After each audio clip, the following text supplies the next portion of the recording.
He walked into the restaurant like any regular passerby. But when the waitress began to humiliate him, she had no idea who was sitting in front of her. And just a few minutes later, she would regret it in front of the entire room.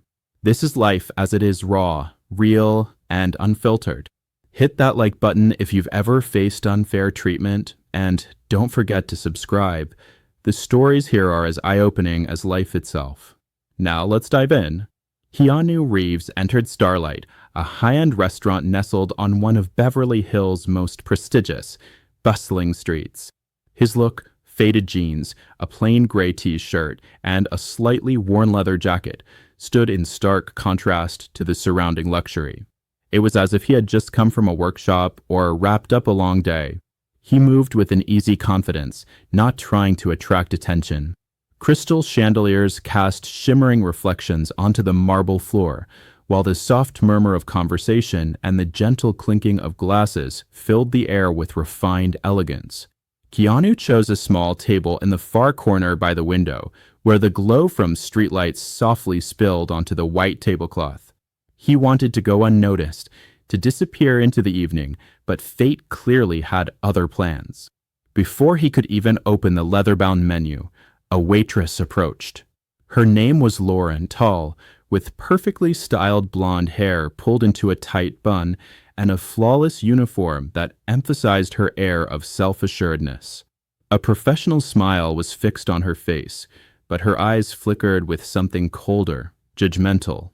She paused at his table, tilted her head slightly, and gave him a slow once-over, from his worn sneakers to his tousled hair. Her eyebrows lifted slightly, lips curling into a faint smirk.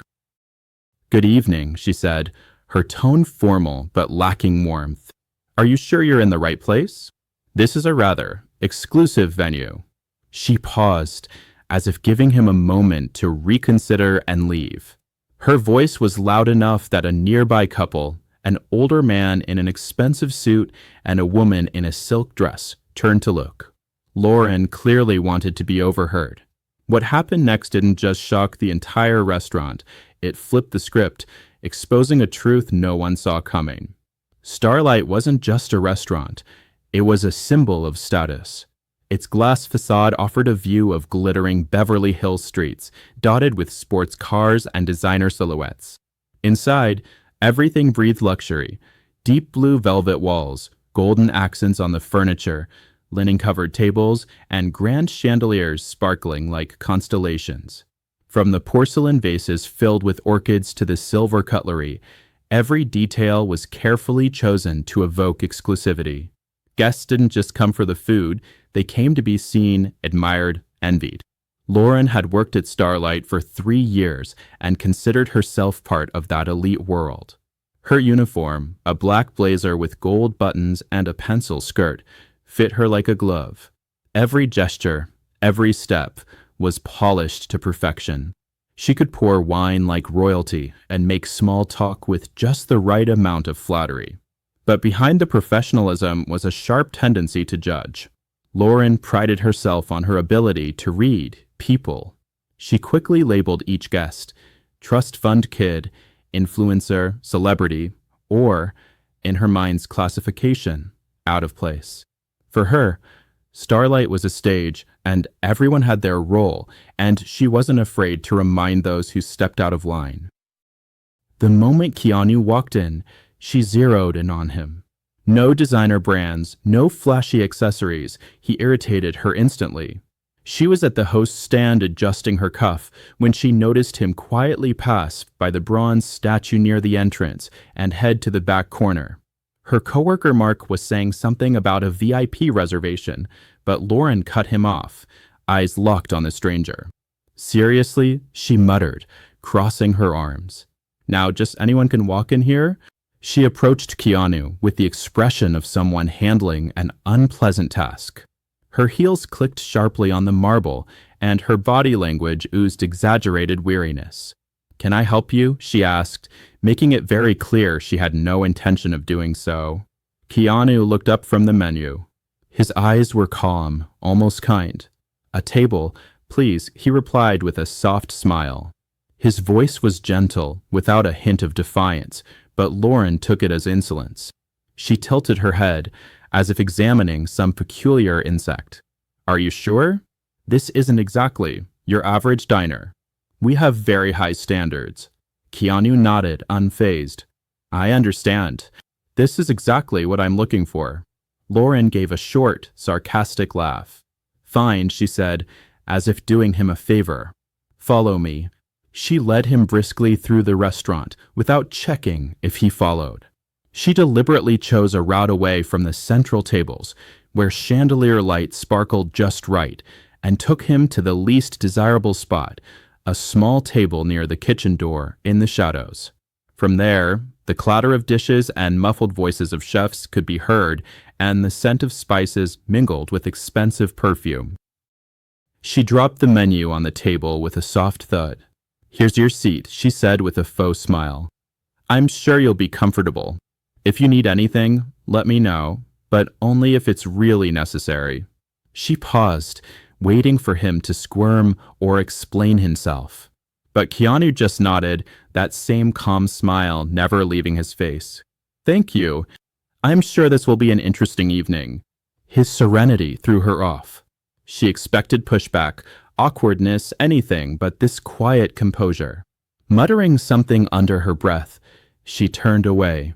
But after a few steps, she looked back and said louder, I hope he knows what he's getting into. The prices here aren't for everyone. Back at the host's stand, Lauren crossed her arms and kept an eye on him. Her coworker Mark noticed her frustration and tried to lighten the mood. Maybe he just wants to eat, Lauren. Not everyone's here to show off. She snorted, not looking away. Eat? Did you see his shoes? He looks like he slept in his car. People like him pretend they belong, then whine about the bill. Mark shrugged and returned to his duties, avoiding the argument.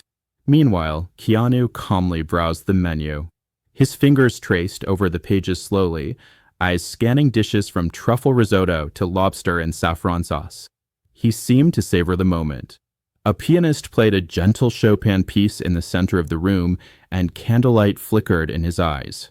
Something about his posture, relaxed yet confident, began to draw glances. The elderly couple nearby whispered. He looks so simple, the woman said, adjusting her pearl necklace, but carries himself like he owns the place. Her husband sipped his wine and nodded. Maybe he's someone important. You know how actors love going undercover. Lauren, noticing Keanu still seated, decided to turn up the pressure.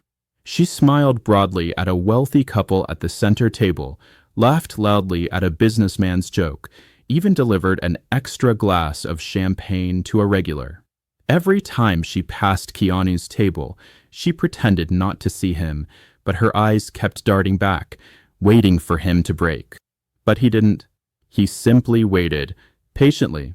After nearly 15 minutes, Lauren returned with exaggerated slowness. She pulled out her notepad with a sigh and looked at him with barely disguised boredom. Have you decided, or do you need more time to figure it out? Her voice was thick with condescension, as if she doubted he could even understand the menu. Keanu looked up and calmly pointed to one of the most expensive dishes. I'll have the lobster and saffron sauce, please. His voice was even unfazed. Lauren nearly choked. She covered her mouth, hiding a laugh, but her eyes sparkled with mockery. The lobster, she repeated, stretching the word. That's, for $120. You sure about that? She leaned in slightly, as if expecting him to backtrack. But Keanu nodded again, unbothered. Yes, sounds perfect. Lauren straightened, lips curling into a patronizing smile. All right, she said, scribbling down the order like she was granting a royal favor. Just so you know, that's a dish for those who appreciate fine cuisine. Oh, and by the way, we have a 20% minimum gratuity. Just a heads up. She turned and walked off, tossing over her shoulder, hope you know what you're doing. Back in the kitchen, she couldn't resist a jab. You won't believe this, she told the chef, handing over the order. That guy in ripped jeans ordered the $420 lobster. I bet he bolts when he sees the bill. The chef just grunted, focused on the stove. But Lauren wasn't done. She returned to the floor, continuing to serve other tables while ignoring Keanu. When his appetizer, a delicate tuna carpaccio, was ready, she dropped it on the table with enough force for the plate to clink.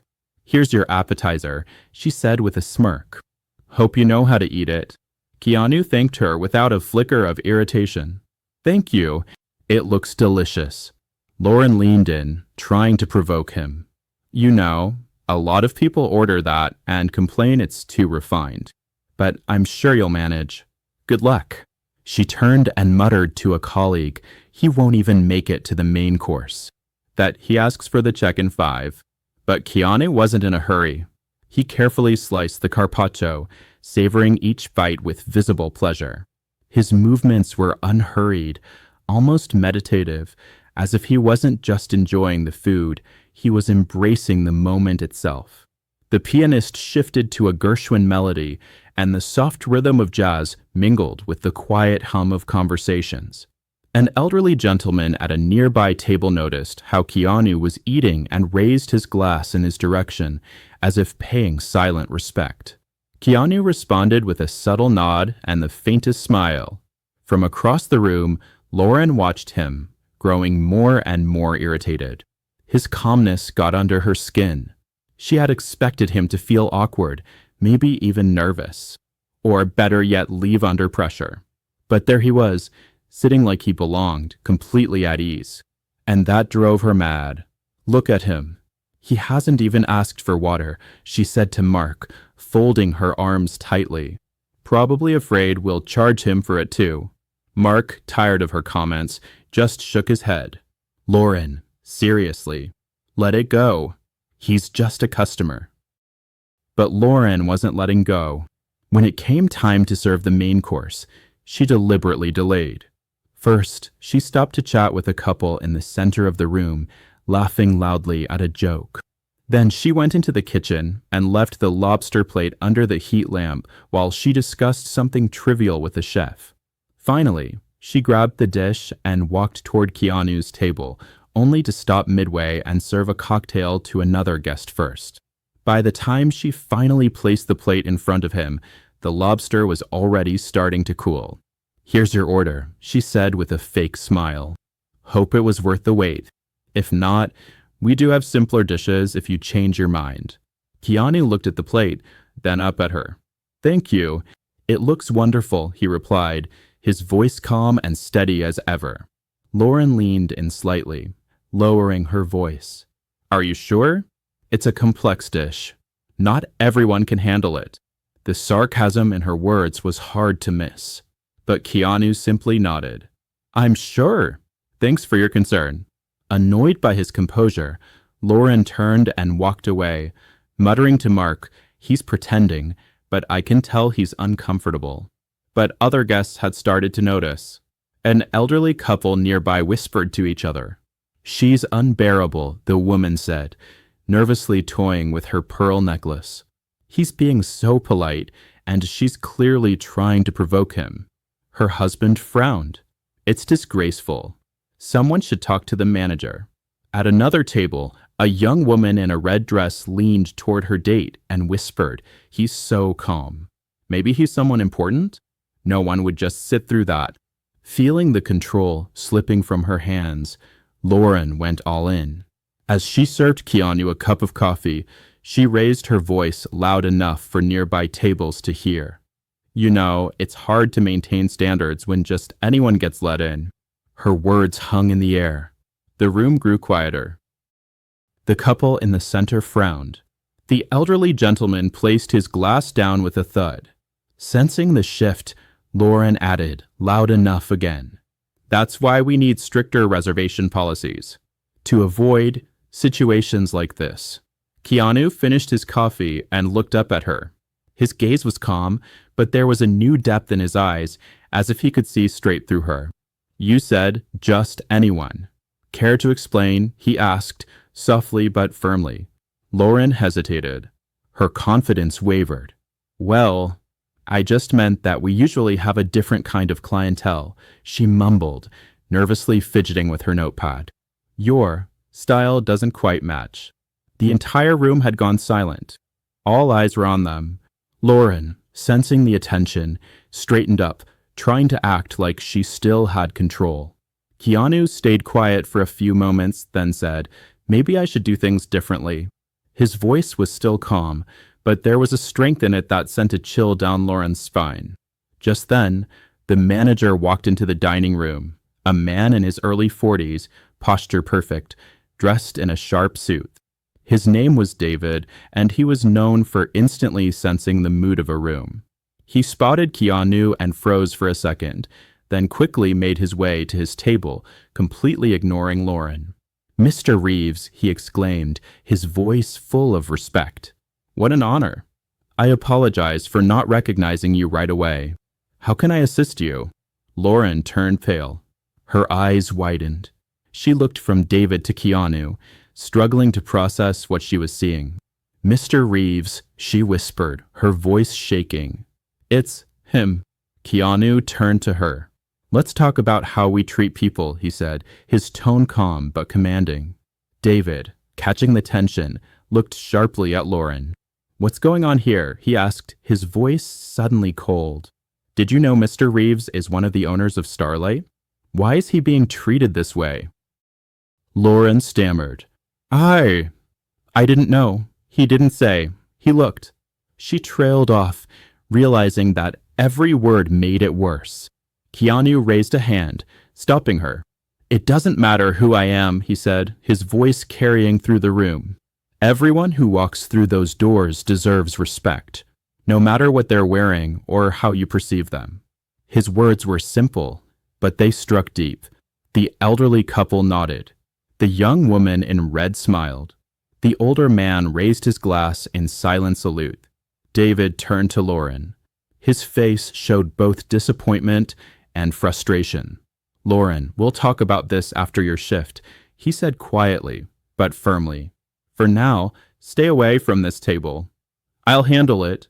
Lauren opened her mouth to protest, but David's look silenced her. She turned and quickly walked away, avoiding the judgmental stares now directed her way. Keanu stood and looked around the room. Everyone was watching him, but he didn't look angry or smug.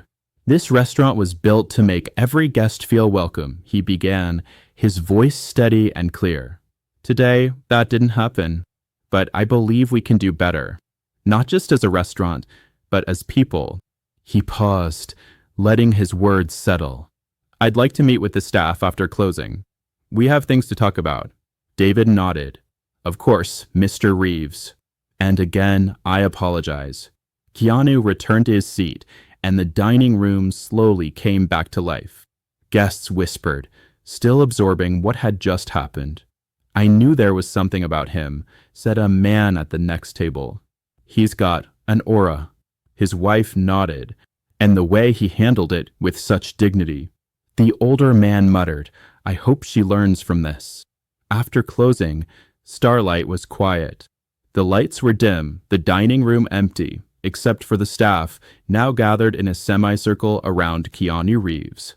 Lauren stood off to the side, pale, her hands nervously twisting a cloth napkin.